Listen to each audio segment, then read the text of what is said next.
really nice crowd today.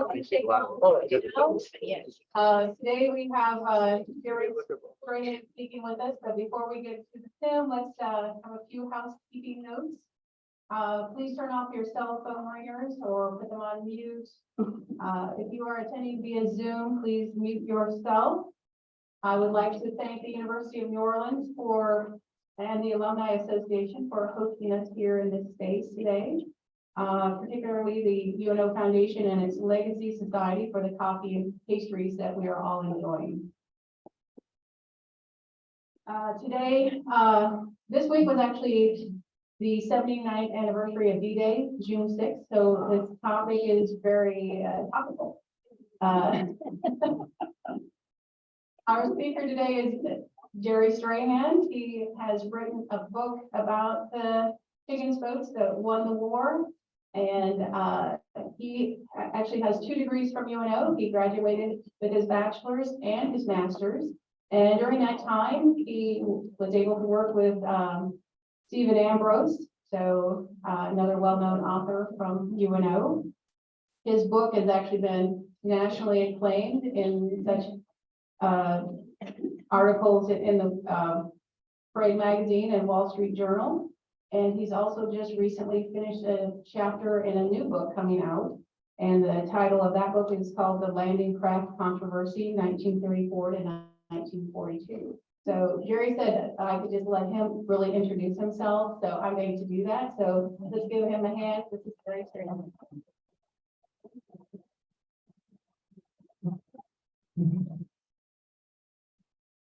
Thank you for inviting me. Not only did I graduate from UNO, but my wife also graduated from UNO, and both of my sons did. So we have a long history here. It's a great university. I can say this. I attended UNO. I was a graduate assistant for a year at LSU before coming back to UNO and being Stephen Ambrose's graduate assistant. And then I worked on a doctorate for a while at Tulane before I just burned out. I will say UNO is the hardest of the 3 schools that I went to, bar none. I mean, bar none. But I've got a long speech, so and at the end I'll see if anyone has any questions. And if I don't read it, then the problem is I will get off course and we'll never get to the end.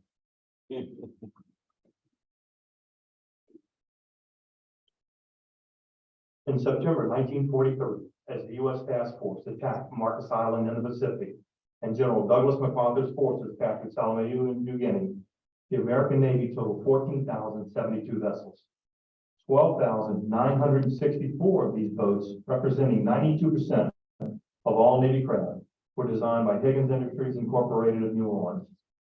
8,865 were built at Higgins New Orleans plants. Founder and president of this remarkable company was Andrew Jackson Higgins, an outspoken, rough-cut, hot-tempered Irishman with an incredible imagination and the ability to turn wild ideas into reality. He hated bureaucratic red tape, loved good bourbon, and was the sort that tended to knock down anything that got in his way. In the late 1930s and early 1940s, the Navy's Bureau of Ships, who favored the large eastern seaboard shipyards, considered Higgins nothing more than an arrogant stronghold builder from the South, a thorn in its side. The Marine Corps, however, who during the same period was desperately searching for an effective landing craft, considered him a savior. Higgins rose to international prominence during the war for his design and mass production of naval combat boats that forever changed the strategy of modern warfare.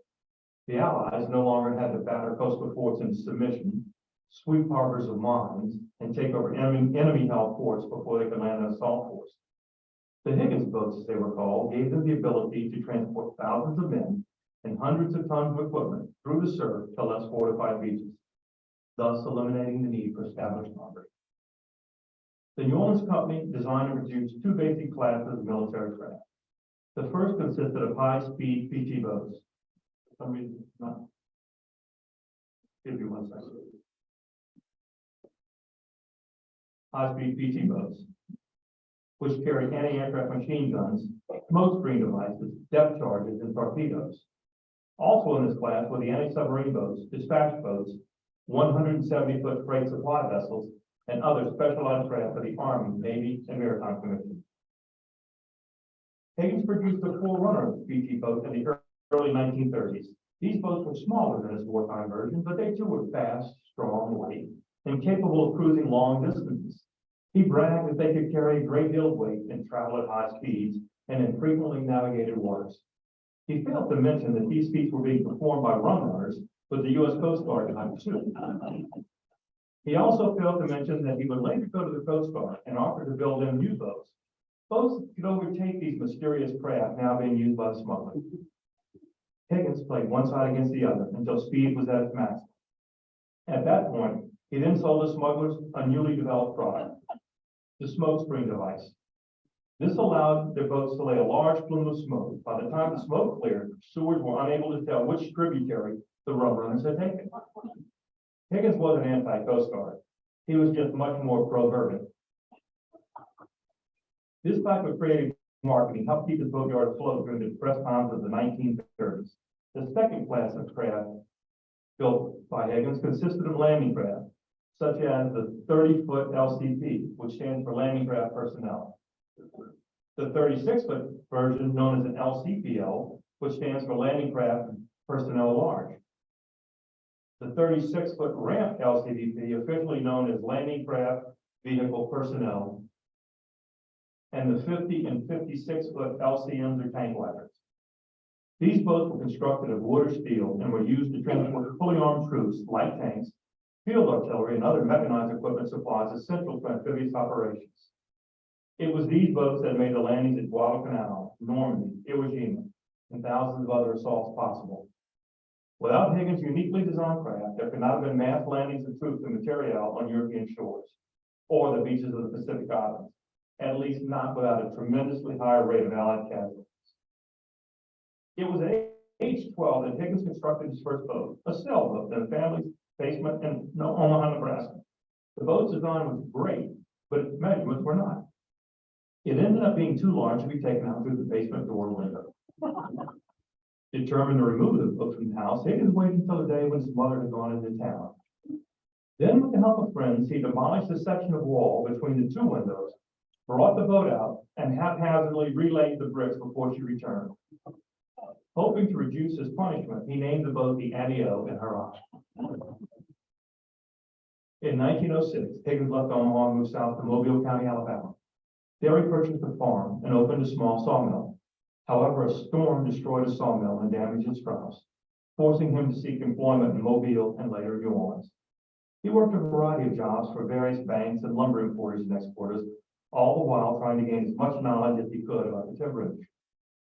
By 1916, at age 30, Higgins had enough capital to start his own business, the A.J. Higgins Lumber and Export Company, which he opened on Carondelet Street in downtown New Orleans. It was while at this location during the 1920s that the company purchased an old schooner to haul its processed lumber to overseas buyers. However, to be profitable, the ship needed foreign cargo to transport back to the U.S. But most freight forwarders at the time wanted to book with the more modern, faster steamships. This created a problem for Higgins. Then suddenly, he had a massive stroke of luck. He discovered there were piles of logs at the French port, all free for the taking. They had been split in half and placed on the decks of U.S. World War I ships assigned to transport army mules to Europe. The logs were a precautionary measure to assure that the animals' hooves were not injured during the voyage. The wood had been defecated and urinated on by the mules while at sea. Then once the ships arrived in Europe, the logs were tossed ashore and covered with lime. Not wanting to miss out on an opportunity, Higgins filled his boats with free lumber and hauled it back to the States, where it was washed, cut into thin boards, and then shot with 22 rifles to give the appearance of wormholes. Later, Higgins advertised the plank as Pecky Wood Cypress paddling and sold it to the contractors involved in the Florida building boom. It was also because of his lumber business that Higgins became interested in boat building. He could not afford the dry highland timber tracks. Instead, he had to purchase the cheaper tracks located in the marshes. In need of specialized boats and barges that could haul logs out of shallow Louisiana and Mississippi swamps, Higgins ended up having to design and build it himself. Soon, other lumbermen noticed the advantages of his boats and began placing orders. On September 26, 1930, Higgins officially organized Higgins Industries Incorporated to manufacture boats of various designs to be used mainly by lumbermen, trappers, and oil drilling companies in the Mississippi River Delta. To satisfy the needs of the trappers and oil industry, an exceptionally rugged shallow draft craft was required. It had to be capable of being run upon rivers and sandbars and then retracting itself without damaging its hull or propeller. Responding to these needs by trial and error, Higgins developed the spoon-bill Eureka, the direct ancestor of the military personnel landing craft. Higgins was proud of the boat. It had speed, durability, and maneuverability. However, there were times when potential customers questioned the existence of these qualities. On those occasions, one could find Higgins out on Lake Pontchartrain at the helm of Eureka. He would take the disbelievers through a trial course in which he would guide the boat over floating logs, turn it its own length while at full speed, and then finish by running the craft up the lake's concrete seawall. By the end of the test, most passengers believed in both the boat and guide. In 1934, Higgins contacted the Navy's Equipment Board, hoping they would have an interest in a shallow draft Eureka. They did not. He approached the Equipment Board again in 1936 and received the same reply. The reason? Landing craft were never considered a priority on the list of naval construction. Most military planners during the interwar period never gave serious consideration to any future need for large-scale amphibious operations. They assumed that if war broke out in Europe, the French would hold back the invading forces and their ports would remain open to the U.S. Navy as they had during World War I. As a result of this type of thinking, January 1939, just 8 months prior to the start of the war in Europe, the United States had a total of 19 personnel landing craft. The lone group pushing for developing an amphibious capability was the Marine Corps. It wasn't until 1937 that the Secretary of the Navy officially recognized the need for landing craft and created a continuing board for the development of landing boats, generally referred to as the Landing Boat Board.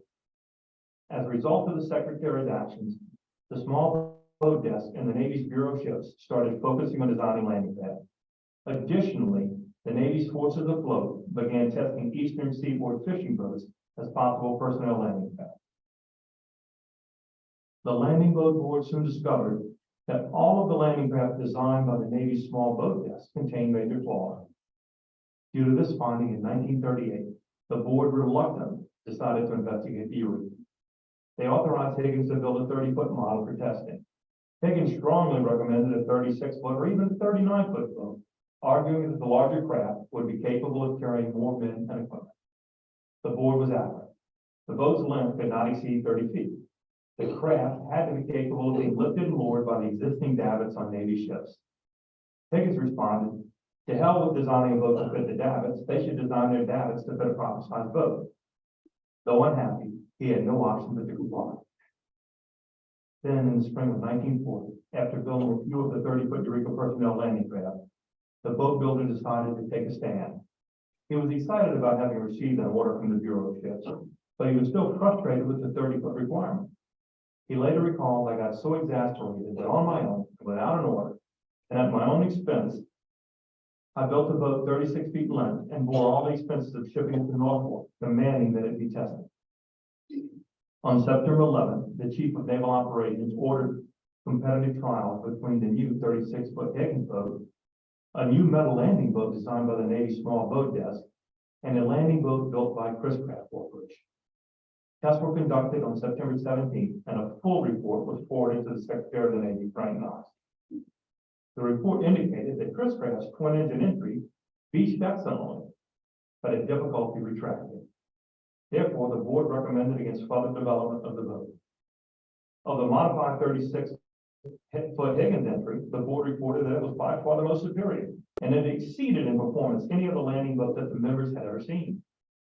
As for the small boat desk metal craft, the board considered it the least satisfactory of the three tests. Ignoring the facts, 6 days after the test, the Bureau of Ships awarded a contract to a Jacksonville, Florida company to build 16 of the small boat desk flawed metal landing boats. The Bureau was desperately trying to keep its small boat desk entry into the competition. The tactic did not work.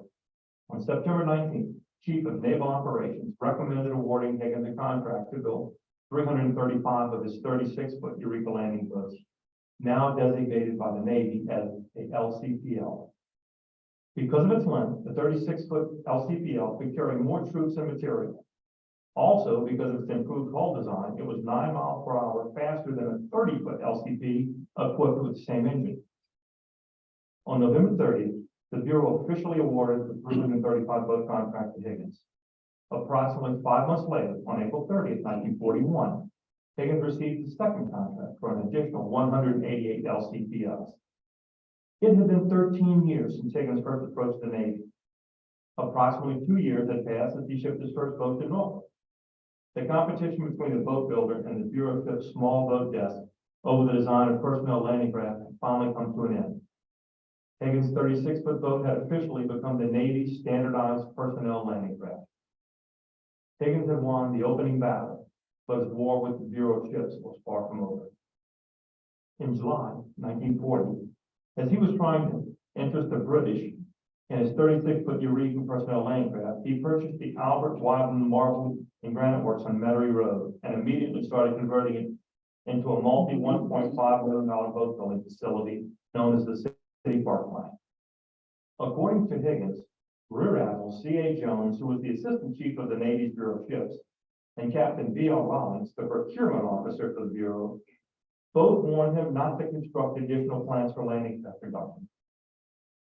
The Navy brass still insisted there would never be a need for a large-scale amphibious operation. Higgins ignored the officer's warnings and continued to move forward. As work began on the City Park Plant, the boat builder determined that as presently designed, it would never be capable of delivering the thousands of landing craft he was certain his company would be called on to produce once the United States entered the war. His solution? Immediately redesign and enlarge the facility. The problem was he lacked available land. Delgado Trade School was on one side of the plant. On the other side was the Southern Railway tracks, which would be vital for bringing material in and transporting finished boats out. And from the plant was City Park Avenue, and bordering the back was Holt Cemetery. Higgins, knowingly and willingly, enlarged his plant onto an unused portion of the cemetery. By the time the plant was completed, 40% of the facility was on property to which he held no title. He reasoned once the war was over, the legal issues could be resolved. The City Park Plant, after completion, had the distinction of being the world's largest boat building facility housed under one roof dedicated to the production of landing craft. It was also the first boat building plant to implement assembly line production techniques. Additionally, it was the only boat building plant to produce landing craft on the second floor and then lower them by a huge elevator awaiting railroad cars below. As the United States grew closer and closer to entering the war, it appeared that American soldiers might have to seize the French Caribbean island of Martinique to halt its use of the German submarine base. Such an action would require an amphibious assault. Marine Corps General Holland Smith had no faith in the Bureau's ability to design and build the landing boats required for such an operation. Therefore, he turned to the one person he believed could accomplish it, Andrew Higgins. Higgins was shown a photograph taken by Marine Corps Lieutenant Victor Krulak in September 1937. Krulak, an intelligence officer, had gotten permission from the Marines, the Navy, and the Japanese to observe a Japanese assault on Chinese positions at the mouth of the Yangtze River. It was during this 1937 assault that he photographed a self-propelled ramp Japanese landing barge similar to the one in the photo. Smith wanted to know if Higgins could replace the Eureka's rounded bow with a ramp like the one in the Japanese craft. The advantages would be enormous. Higgins enthusiastically accepted the challenge, even offering to build a prototype at his own expense. Immediately, he had his men begin modifying the Eureka at his small St. Charles Avenue plant. The following month, on May 26, Navy Commander Ross B. Daggett, representing the Bureau, came to New Orleans and witnessed the first trial run of a ramped Eureka. As a result of the test, the next day, Higgins received a call from the Bureau's landing boat. He was informed that a special committee would be sent to New Orleans in 3 days to officially test his newly designed ramp boat. Additionally, the caller requested that he have sketches of a 45-foot tank landing craft ready for review. While Higgins had been developing personnel landing craft and motor torpedo boats, he had not yet entered the area of designing tank landing craft, or tank gliders as they were often called. For almost 3 decades, the Navy had been trying to develop a suitable craft capable of transporting tanks and artillery from ships at sea to the shores of enemy-held beaches. Several designs had been tested, but all had failed. Higgins brashly informed the officer on the phone that instead of drawings, he would have a tank glider built and in the water when they arrived. It can't be done, the board member replied. The hell it can't, Higgins responded. Just be here in 3 days. The previous year, Higgins felt certain that he was going to be awarded a contract by the Mobile Corps of Engineers to build a shallow draft, twin screw, combination towboat and dredge tank. In fact, he was so certain that he was going to begin building it. When the contract failed to materialize, the boat builder was left with a partially completed vessel. The Navy had given him an overall length of 45 feet to the tank line. The towboat was 47 feet. With alterations, it would be the proper length. The width was approximately the correct dimension, and the height could be modified. The boat was brought from an empty lot where it had been stored to Higgins St. Charles Avenue plant. That night, workers began cutting out the deck house and stripping the boat until all that remained was the engine hull. 3 days later, when the Special Trial Board of Marine Corps officers and Navy officers arrived, they found not the 36-foot, just a wrecked Eureka, but also a completed tank ladder. The boat had been designed, built, and put in the water in 61 hours. Higgins had completed in less than 3 days what the Navy's Bureau of Ships had been unable to complete in 3 decades. After successful trials, the Bureau immediately placed an order for 49 additional 45-foot steel tank ladders, and it instructed Higgins that every practicable means be taken to expedite completion and delivery of 10 of these craft. They had to arrive in Norfolk no later than June 15th. This gave Higgins approximately 2 weeks to build and deliver 10 tank ladders. He now had 2 problems: space and material. His St. Charles Avenue plant was too small, and his new City Park facility, though not complete, was at capacity producing landing craft for the British. To solve the problem, he closed off an entire block of on side of the St. Charles Avenue plant and transformed the Pulliamy Street block into a temporary warehouse and fabrication yard. The actual assembly of craft took place in a recently purchased old carriage barn located on the block. That's on Pulliamy Street. And then that's the old carriage house. The ceiling of the barn was too low to allow cranes to be used. The steel plating, sometimes weighing as much as a ton, had to be carried into the building on the shoulders of several workers. Because of the drastic measures taken by Higgins, the residents of Pulliamy Street could not drive their cars home. Garbage trucks could not make pickups, and a brothel owner located across the street from the barn complained that the racket was killing romance and destroying his business. After the problem of locating a site was solved, steel had to be acquired. Higgins' normal suppliers could not guarantee such a large shipment on such a short notice. Therefore, he decided to take matters into his own hands. After all, the government had instructed him to use every means practical. The industrialist discovered that a barge load of the type of steel needed was anchored upriver near Baton Rouge. He chartered a fleet of trucks, then sent his armed plant guards to dissuade the consignee to release the metal. Still, more steel was needed. He had a Birmingham steelmaker called off a golf course on a Sunday afternoon and convinced him to allocate the additional material. Then he had the Navy pressure Southern Railway to attach the flat cars of steel to the rear of a passenger train headed to New Orleans. Next, another problem had to be overcome. Detroit could not immediately ship the 100 engines needed for the 50 liners. So Higgins sent his company trucks across the South to purchase engines from dozens of retail outlets. This left him missing one key ingredient: the heavy bronze rods needed for propeller shafts. When he discovered that no mill could supply the shafting on such a short notice, he began contacting oil field supply companies in Louisiana and Texas. Shafting was located in Texas, but the owner refused to sell it.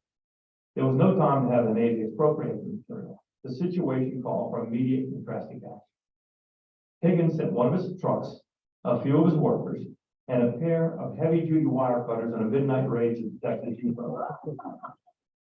Shafting was required, but it was not a clean getaway. With the Texas Rangers not far behind and closing quickly, his company truck crossed the state line and back into the friendly jurisdiction of the Louisiana State Police. Arrangements had already been made for the Louisiana State Troopers to escort the truck as rapidly as possible to New Orleans. Arrangements had also been made for prompt payment to the benevolent Texas Corporation. Higgins' men worked around the clock. As a result of their efforts, 9 tank landing craft and 26 LCVPs arrived in Norfolk by special train less than 2 weeks after the verbal order was given. The deadline was met, even though some boats had to be painted on the railroad cars while en route to Virginia. One might assume that after Higgins accomplished such a feat, the Bureau would be great. That was not the case. Its small boat desk had lost a personnel landing boat competition to Higgins, and the Bureau was determined that would not happen again when it came to the tank landing craft. However, Higgins' designs once more proved vastly superior. The Army and Marine Corps emphatically wanted the Higgins tank ladder. The Bureau, however, steadfastly continued to champion its own flawed craft. It took the Army, Marine Corps, a congressional investigation, and the support of Harry Truman, who was head of the Senate Special Committee to investigate the National Defense Program, to oversee the Bureau's bias, overcome the Bureau's bias. Truman insisted on a head-to-head competition between the two tank landing craft. On the day of the event, the tank ladders left Safe Harbor and headed out into the open waters of the Atlantic. Quickly, everyone realized that something was wrong. The Bureau's ladder began to roll in moderate seas. Those watching feared it would sink. Its crew prepared to abandon ship. All the while, Higgins' boat was performing excellently. In fact, as the Bureau's ladder carefully turned and headed back to port, Higgins' craft served as its escort. Once the Bureau's boat reached calm waters, the Higgins ladder reversed course, easily navigated the open sea, and headed to the designated beach. There it landed its tank, reloaded it, and retracted from shore without a problem. Soon afterwards, it returned to the beach where it safely landed its tank a second time. Representatives from the Army, Navy, Marine Corps, and Senator Truman's committee all watched the trials from a nearby picket boat. It was obvious to everyone which boat was superior. The Bureau unenthusiastically had no choice but to accept Higgins' entry as the Navy's standardized tank landing craft. Finally, the rivalry between Higgins and the Bureau ships had come to an end. The war had offered Higgins opportunity. Had the Japanese not attacked Pearl Harbor, he probably would have remained a successful small southern boat builder. However, because of the war, his strength of design and production were of utmost importance. His company and his boats were featured in newsreel after newsreel and magazine article after magazine article. The boat builder rapidly became an international figure. Higgins Industries encompassed 7 plants, including the St. Charles Avenue plant, the City Park plant, the industrial, and the Michoud facility. His company employed over 20,000 workers, and its facilities occupied more than 100 million square feet, of which 5 million were under roof. Products or 64 different types of material or products produced, including landing craft, PT boats, 170-foot freight supply vessels, wing panels for Curtiss Wright, various plywood, plastic, solar stills, pumps, torpedo tubes, marine radios, and the 27-foot airborne droppable lifeboat, which were used to help rescue downed pilots at sea. Annually, he paid over $60 million in wages. In dollars and cents, his company's massive payroll was worth more to the state of Louisiana than its 2 most important agricultural crops, sugar and rice. During one 15-month period, 25,779 freight cars delivered over 910,000 tons of material to Higgins' 3 main boat plants. Using that material and more, Higgins Industries produced 20,094 boats for the Allied war effort. Supreme Allied Commander Dwight Eisenhower once referred to Higgins as the man who won the war for us. Marine Corps General Holland Smith on December 6, 1941, wrote to the industrialist, "Often I ponder the question, where the hell would the amphibious force have been without you and your boats?" In remarking about Higgins' death in 1952, Robert C. Roy, a well-known columnist of the period, wrote, "He was a tough old boy and an all-male man, and there aren't too many of his like left." And boats is something for his restless brain and heavy hands to build. Then decades later, the young Lieutenant Victor Krulak, who had photographed the ramp Japanese landing and brought the idea to Higgins, retired from the Marine Corps as a lieutenant general. General Krulak had a conversation with him, perhaps best captured Higgins' true character, simply describing him as a Marine's kind of man. Higgins' influence on amphibious warfare and his contribution to the Allied victory cannot be overstated. He was truly the right man in the right place at the right time.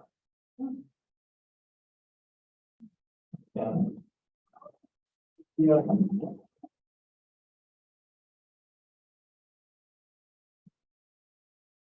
have some additional slides. I have some additional slides. This is Bayou St. John, and at the bottom is right where 610 crosses the bayou. They would take by rail all of the landing craft produced in City Park and PG boats and put them in the bayou there, and then they would go from there out into the lake to be tested prior to shipping. Higgins had a boat school. He knew that he could build an incredibly good boat, but in order for the boat to work, he also needed someone who was competent to operate it. So he started his own school. And McDerby, the gentleman with the white hat on the left, was the chief instructor of the school. He and I became personal friends a long time ago. He now deceased. But Max said this photo, they would leave the South Shore from Higgins Plant or Bayou St. John, and they would travel across the lake in these boats, and they would invade the Tecumseh River. Then at night, they would turn around and travel back across the lake and try to invade New Orleans. But Higgins PG boats would be going back and forth along the lakefront, trying to intercept the landing craft, making their invasion. And if they hit one of the landing boats with a spotlight, it was considered sunk. Everywhere almost else in the world, they christen boats. But if you notice the center front boat, that's Archbishop Francis Rummel on the boat. And New Orleans, we don't christen boats. We have a blessing of the fleet. And that's what they did. So it was very unique compared to most other places. But when he finished his 10,000th boat, they did a reenactment of Normandy out on the lakefront, let the public come see it. They brought, as you can see, the soldiers and the boats right up to the seawall. Higgins was very different from most industrialists.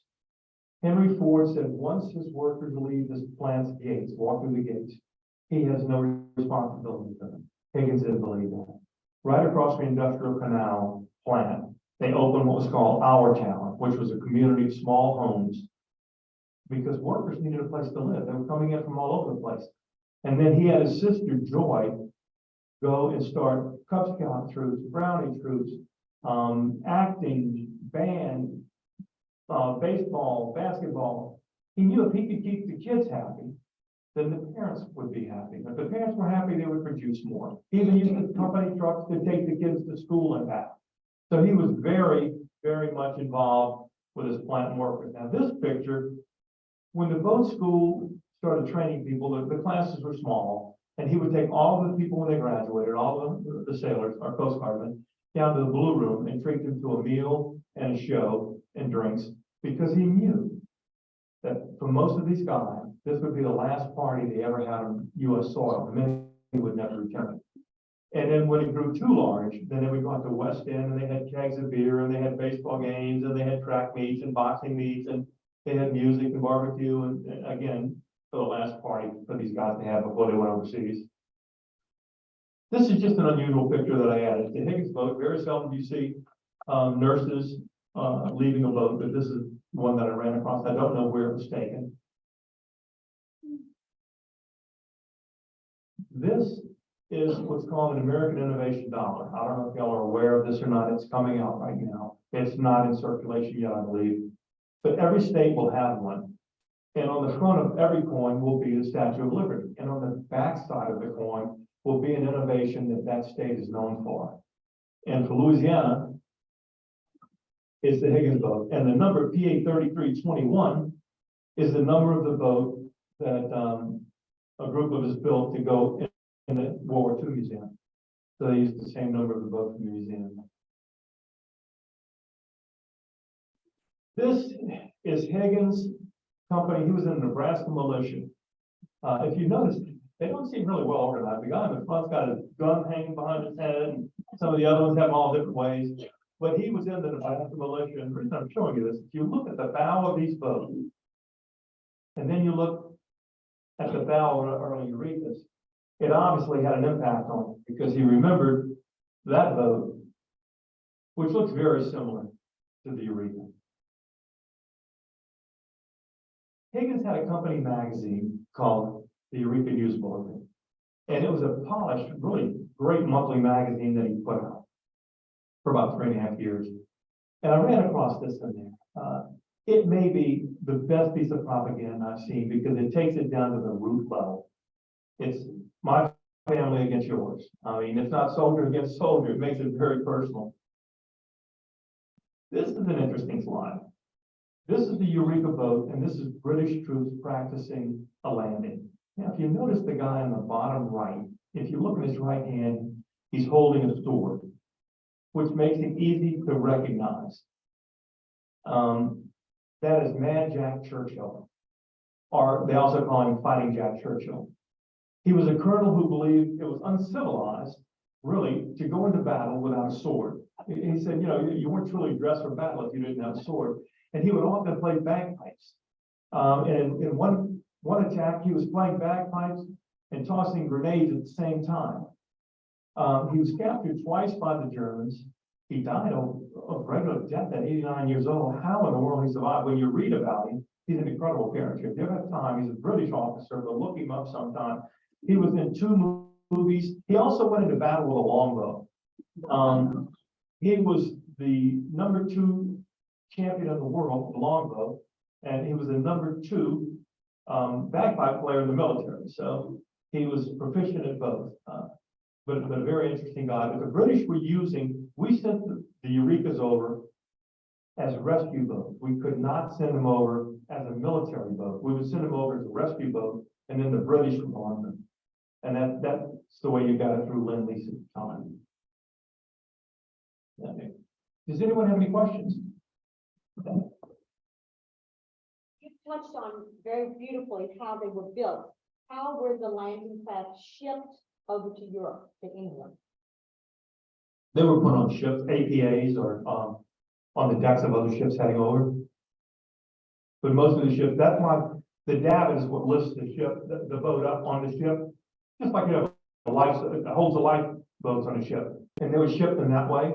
Some being on the davit, some maybe being on the decks. The larger LCMs were usually put on the decks, or the landing craft was put on the davits. Did Higgins die a wealthy man? No. Higgins put all of his money back into his plants. And then the hurricane of 1947, very few people realize he's the one who built Mishu. Mishu flooded, and he was underinsured. He was building sports craft out there. And the water was 8 foot high. And since he was underinsured, a lot of the boats were damaged. And he owed a lot of money to the Whitney Bank after that.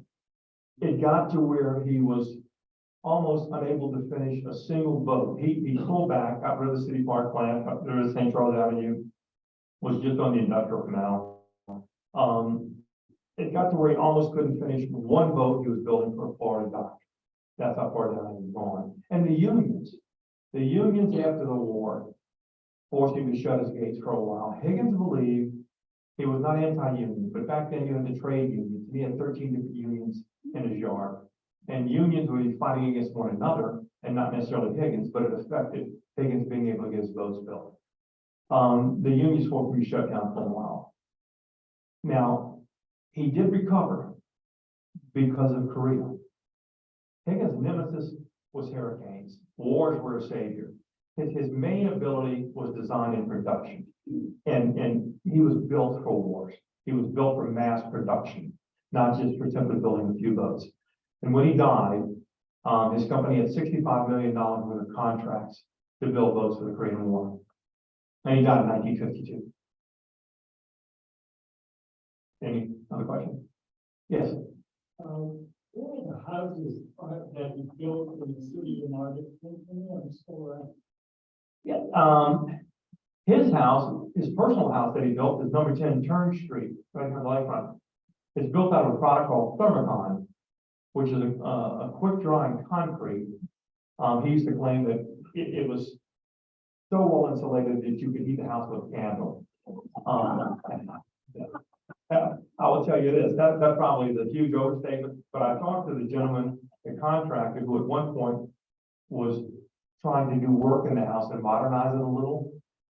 And he said, if there's ever an atomic bomb going to hit New Orleans, this is the house you want to be in. He had to almost blast his way from one wall to get into the other room because the concrete was so heavy and so thick. There are 2 houses, I think they were on North Broad. I've not looked in decades. I don't know if they're still there or not. Because they were Is one of your ones? Yeah, I live near what was in the city park plant. And so if you know where WYES big building is, and then you go 2 streets towards the lake, called Hidalgo, and it's painted a salmon color. The family is pretty introverted, so I don't know a lot about it, but we call it the Higgins house. And it's 2 bedrooms and 1 bath, but it doesn't, A flat roof. no, actually, it's slightly peaked, but, Okay, so let's put that on later. His were flat roofs because they planted gardens on top. yeah, but we love it because we like to talk about it, and, you know, we're very proud that at least one of them is left. Yeah. I don't know how they destroyed the other ones. I've heard.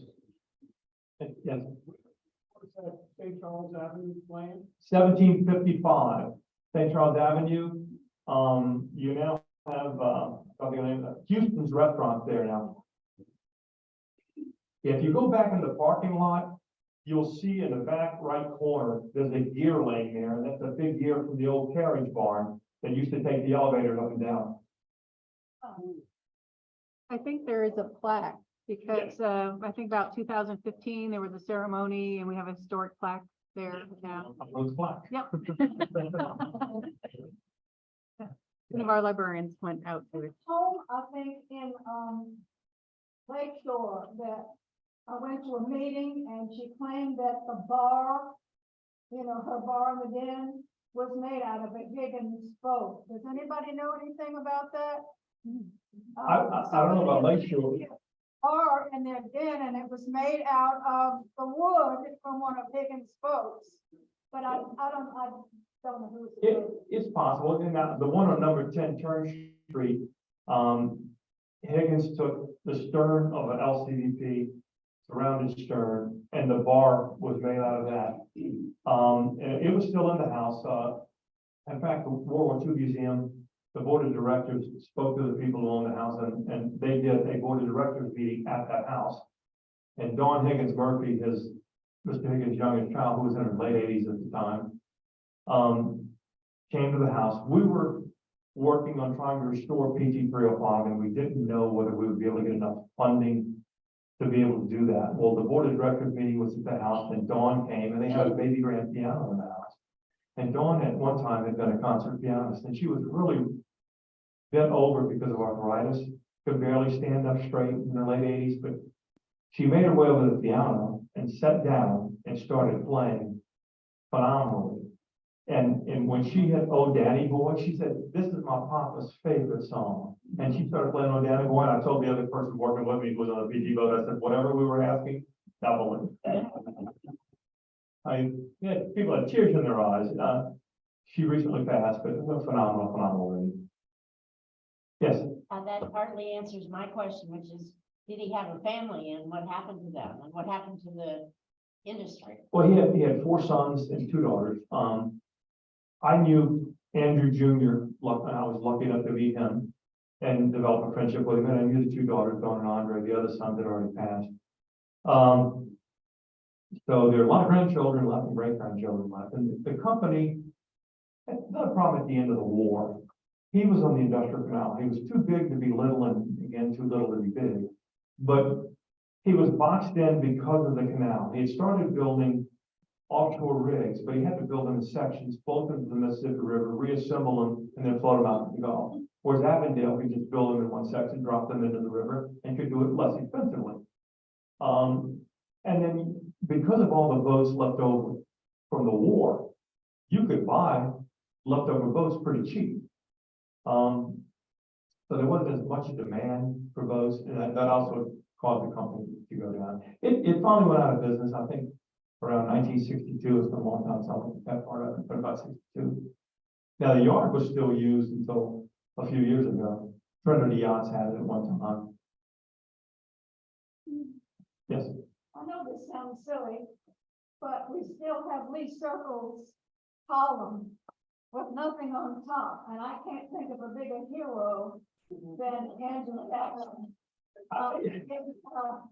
Because we don't have anybody up there, so why don't we put a statue of Higgins up on top of that? That's been suggested. Yeah, that has been suggested to people, but I think they're going to go back with Tivoli, that was known as before, Lee Circle, I think they're going to go back to that original name.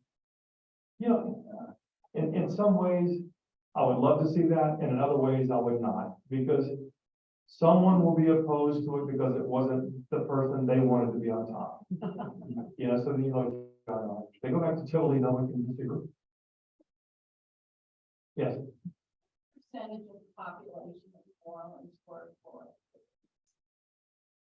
1 in 5, everyone in industry in Louisiana worked at Higgins Industry. 1 in 5. But everyone in New Orleans either worked there, had a relative that worked there, had a neighbor that worked there. Everyone was connected to Higgins. And if you didn't work there, you probably worked for a company, or your parents or grandparents or uncles or whatever worked for a company that supplied products to Higgins. So it was incredibly important to this community. Yes. Was there ever any concern about German sabotage? You know, the U-boats got further up than a lot of people realized. Was there any consideration with that? That was always a concern or consideration. They had plant guards and that's why they didn't want Higgins to be the only one building the landing craft. Actually, 22 plants built Higgins Landing Craft, because they wanted it spread out and not just be in one yard. Higgins built the bulk of them, built more than anyone else. You can always tell that Higgins built LCVP because the sterns on his boat are rounded. If anyone else built it, there was a pointed stern. So Higgins was the only one who built it with a rounded stern. It was easier to build it with a pointed stern, but he had all the workers here. He had a lot of great people from the Bayous that knew how to build boats. So he continued doing it, except for the last 200. The Bureau of Ships kept trying to force him to use a pointed stern because they wanted to be able to take some kind of credit for the design of the boat. I mean, until the end of the war. So the last 200 he built that way. And the one we built for the World War II Museum, we consider it the last boat off the assembly line. It's not an original Higgins boat, but Graham Haddock, who was one of the original designers on the LCVP, came and worked with us and oversaw the boat. We used the plan that I had salvaged from Equitable Equipment, Higgins' old plant. I had salvaged all the plans that had been donated to UNO. We used those plans.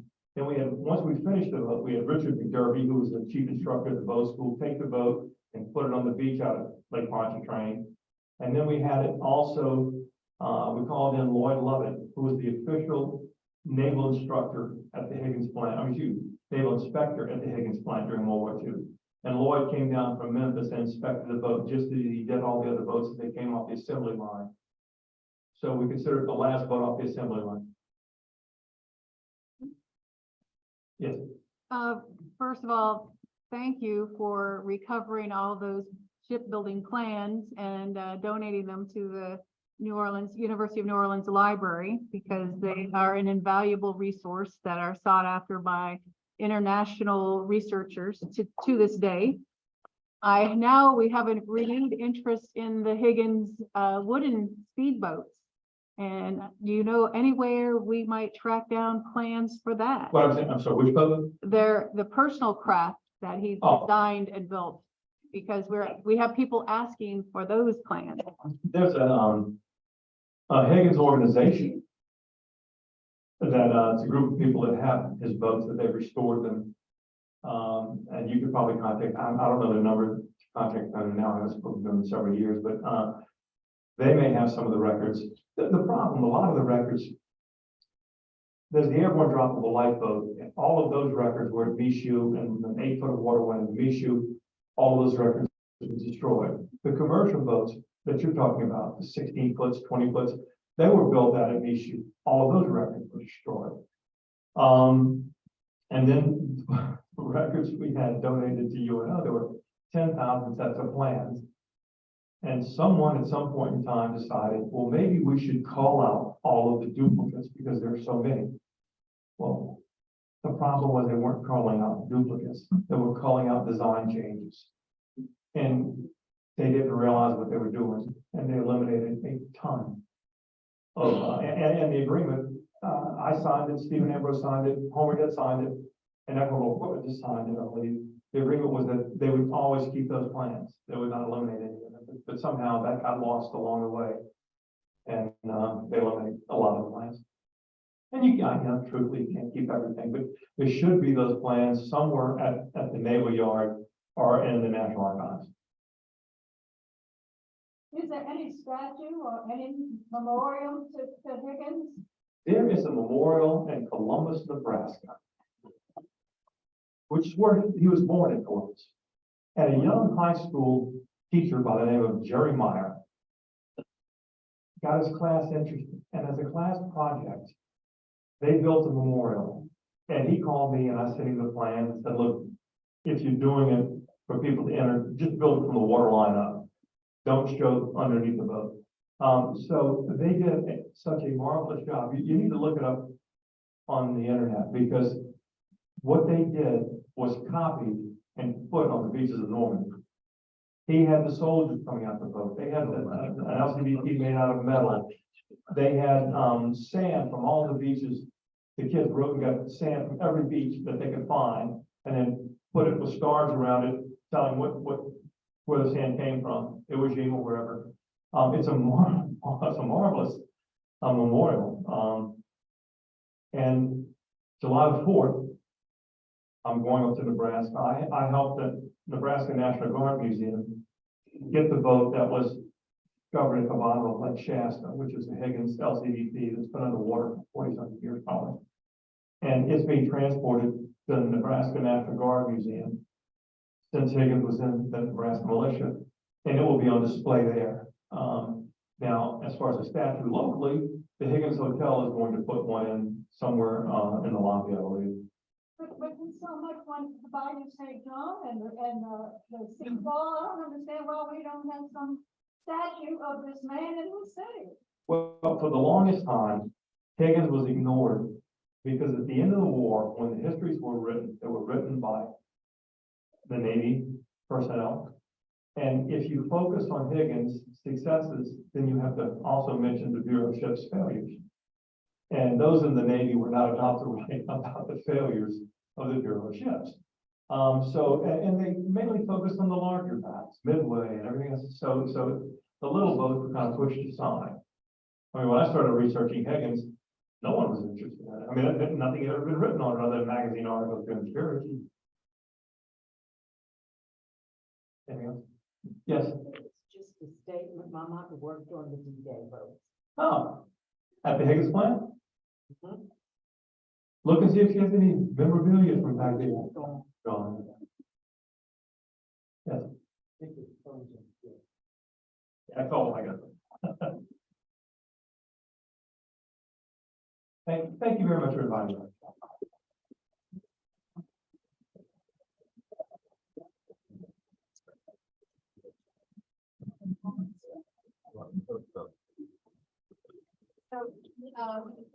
We always present our speakers with our learning before lunch umbrella. They might not be good. And I've been around UNO long enough not to use an umbrella on campus because they never stay. As soon as you open them up, they're inverted. Thank you.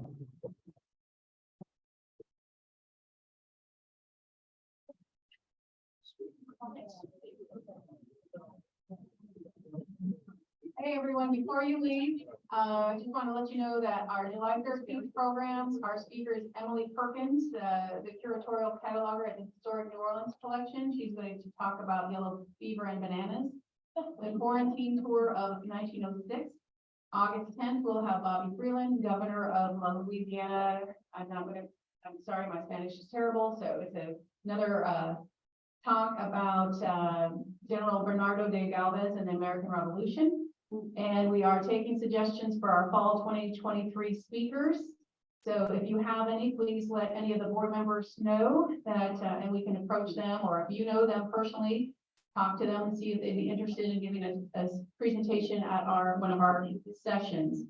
As many of you know, we are Learning Before Lunch is a volunteer organization and a 501c3 nonprofit organization. So our dues are $25 per calendar year for an individual, $30 for a couple, $5 for an individual session. So we look forward to seeing you July 13th. Thank you all for coming. We have lots of pastries left in the back. Please feel free to take a nap in and take as many as you'd like home with you. Have a good day.